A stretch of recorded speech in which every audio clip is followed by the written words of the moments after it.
Welcome, everyone. In this session, we're going to review the policies and documents that you need to be aware of as the treasurer of your local chapter. If you don't know me, my name is Steve Saldivar. I am the Director of Finance and Accounting here at Healthcare Financial Management Association.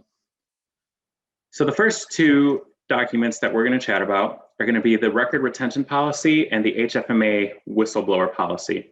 We'll start with the record retention policy. All documents produced as a result of conducting HFMA business must be properly stored and safeguarded. This policy is intended to standardize the association's practices with regard to retention and destruction across all chapters, regions, and the National Association. This policy provides retention schedules for items such as accounting records, banking records, your legal records, and also some permanent records that we must keep on hand indefinitely. Up next is the whistleblower policy.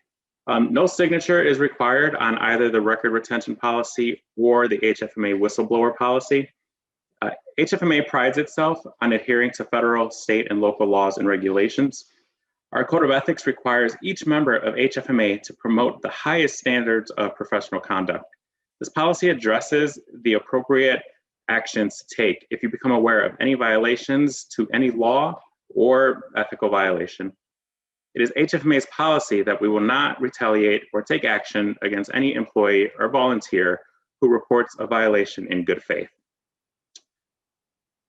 So again, those two do not require any signature. They're simply advisements and for you guys to review and take into consideration. Now we will move into a few policies that require signature and must be returned to the association. First is the conflict of interest policy. The purpose of this policy is to protect the interest of the organization. Each new board member must sign and commit to the intent of this resolution each year.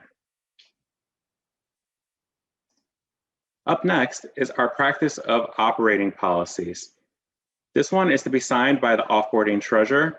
It basically certifies that the three operating policies are in place and implemented within the chapter. And those three operating policies are the record and retention policy, the whistleblower policy, and the conflict of interest policies. The next one is the authorization for inclusion. This one is pretty simple. Each year, the association files a consolidated group return for the Form 990, which consists of all chapters in all regions.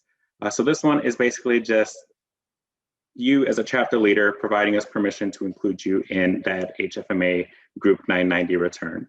And again, this one does require a signature and it does need to be returned back to the association. And last but not least is the certification of no education foundation. This policy here, as you guys, I'm sure you're aware, all of our chapters are 501c6 organizations. By signing this next policy, it's basically stating that your chapter does not operate a 501c3 education foundation. And if you are, definitely please let us know. So typically, we would provide these forms to you guys, out on the Chapter Resource Center on the website, or sometimes you guys would reach out and we would just provide, an email copy. So that process is going to change a little bit this year.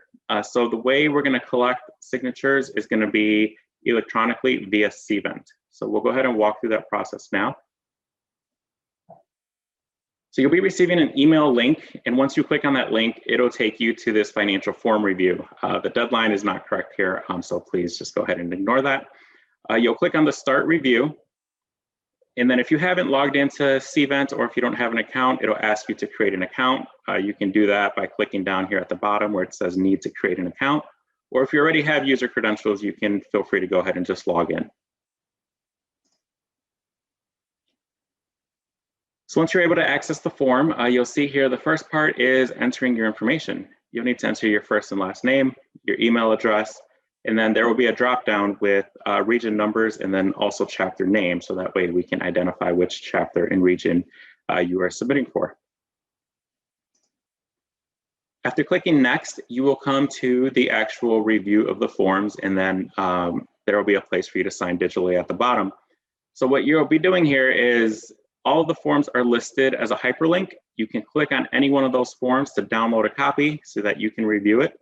Once you've reviewed all of the forms, you'll go ahead and check the checkbox there that says I accept that you've received and reviewed all of the forms. And then you will need to provide a digital signature down in the text box at the bottom. Okay, once you're comfortable with all that and you've reviewed all of your forms, go ahead and sign and click next. So up next here is the annual financial review. There's a separate session that goes into more depth about the annual financial review and the requirements of that, but this is how you will submit your annual financial review documents as well. So you'll see here there's an upload file section. We do require, if you complete the HFMA annual financial review, that you guys turn in all of your supporting documents. You know, there's a checklist for the annual review. So this is where you will upload all of that supporting field work and any additional schedules or details that you want to provide with that as well. There's also a sign-off form for the annual financial review. So there's no need to upload it here. If you want to sign it and upload it, you certainly can. But there's also a section here where you'll check I accept, you know, that you received and reviewed the annual financial review.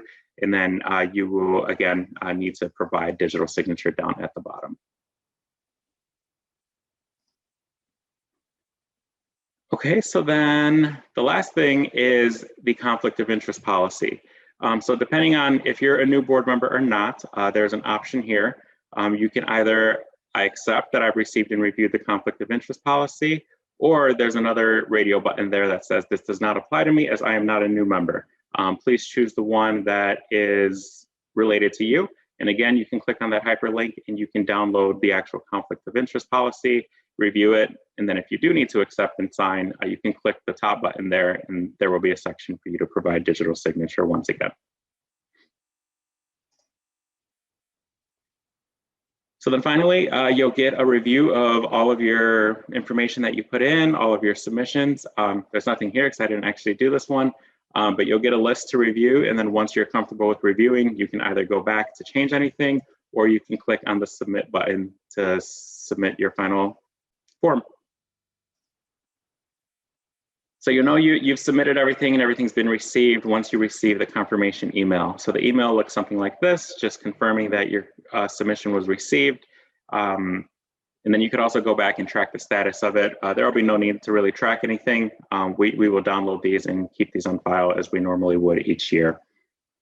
So with that, that is our policies and documents and our new way of submitting these. If you have any questions, feel free to reach out to accounting@hfma.org. Thank you, everyone.